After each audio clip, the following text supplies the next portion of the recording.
vote? No. Why not? I'm the director of the FBI. I'm trying to be outside of politics, and that I shouldn't be choosing between the candidates. Well, sure, Jim Comey ignored obvious misconduct by former Attorney General Loretta Lynch and his loathsome, dishonest friend James Clapper, while deciding that Donald Trump was a Russian agent because he didn't hate Putin loudly enough. But don't worry, he's not really a political person, just a disinterested lawman. Dan Bongino is an NRA TV contributor, former Secret Service agent, and he joins us tonight. So is that the stand? I mean, I guess I'm fixated on this because I feel like American society is changing so fast. I'm trying to keep up, but is it allowed not to ritually denounce Vladimir Putin anymore?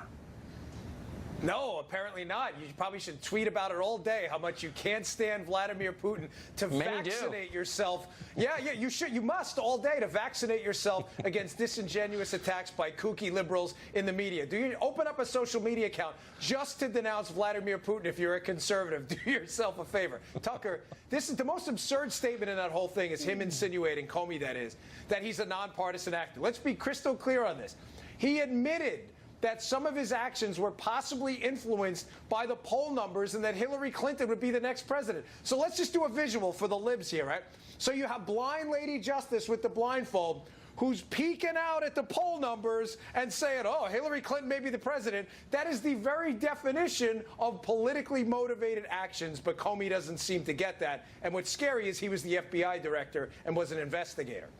Do you think he, I mean, I'm trying to sort of take from his statements what it must be like at the highest levels of the FBI. Is it that he lives in a world where everybody agrees with him over at the FBI and at DOJ and doesn't know that his views are political when they are? Or is he just uniquely unself-aware? Or what's going on here? I have a really solid source on this for a long time now. I was very upset with the way things went down at the FBI, Tucker. And the way he phrased it to me was there was kind of a cult of Comey there. That at times he could be a part-time director. Sometimes he would leave on Monday, not be there Monday, not be there Friday. He'd spend time in his other house somewhere else. But that there was a cult of Comey, and it was all around this self-image that he was this virtuous white knight who was outside the fray. But Tucker, someone who does that. Now listen, I get it when political people make attacks. All right, I'm not excusing going after people on Twitter all the time. Yeah. I do it too. But when you're the FBI director and you're on a nationally televised interview and you're mentioning in your book things like the president's tan lines and the size of his hands in your book, I mean, this is just disgraceful. If you did that in the Secret Service and got caught when I was there, got commenting on the president's looks or his personality or his marriage, you'd get the boot out of there so fast that door would hit you right in the butt on the way out. Well, yeah, because you have a gun and you have permission to use it against American citizens, so the standard's higher for you. This guy put Martha Stewart in prison, and I'm glad he did. By the way, I slept easy when she was finally put away. But, I mean, yeah, abuse of power. Dan, thank you. Great to see you. You too. President Trump's personal attorney, Michael Cohen, made an appearance in court today briefly. It was a significant moment, but the press focused on porn star Stormy Daniels, who made an appearance in the gallery. Watch.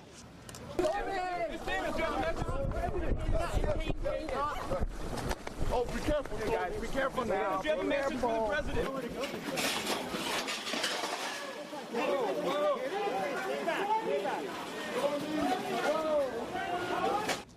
Well, Daniels got the most attention today, but obviously she's a sideshow, just another act in our never-ending circus. The real news came at the hearing itself.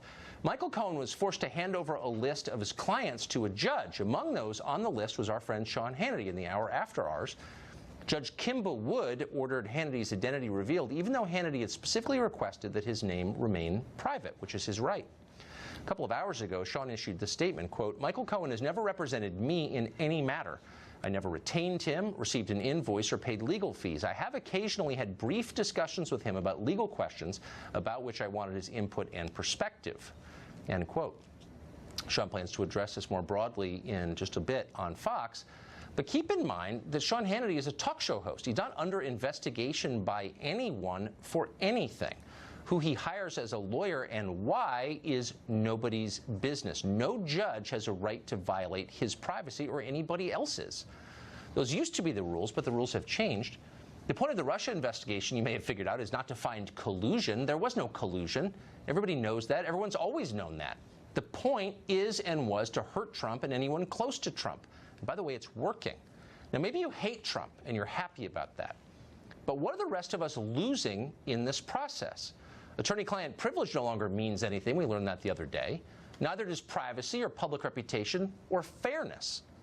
If Cohen's other clients can be exposed by the left solely to embarrass them, what is the next step exactly? Could you punish a Trump ally by, I don't know, revealing his internet search history? What about someone's medical records? How about a private conversation with a priest or rabbi? Why not? All of that will happen, no question. And when it does, the left will cheer, because extremism in the pursuit of Trump is no vice, according to them.